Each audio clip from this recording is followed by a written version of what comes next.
उत्सीदेयुरिमे लोका न कुर्यां कर्म चेदहम्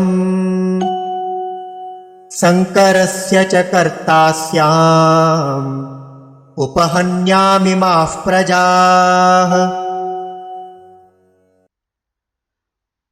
उत्सीदेयुः इमे लोकाः न कुर्यां कर्म चेत् अहम् शङ्करस्य च कर्ता स्याम् उपहन्याम् इमाः प्रजाः। उत्सीदेयुरिमे लोकाः न कुर्यां कर्म चेदहम्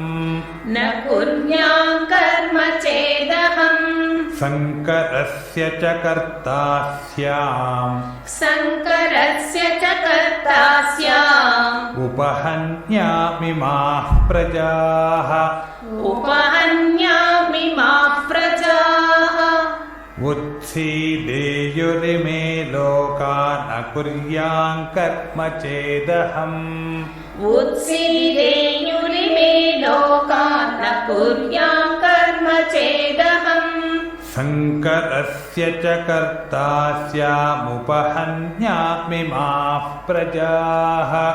शङ्करस्य च कर्ता स्यामुपहन्यामिमाः प्रजाः। उत्सीदेयुरिमे लोका न कुर्यां कर्म चेदहम् शङ्करस्य च कर्ता स्यामुपहन्यामिमाः प्रजाः। उत्सीदेयुरिमे लोका न कुर्यां कर्म चेदहम् शङ्करस्य च कर्ता स्यामुपहन्यामिमाः प्रजाः।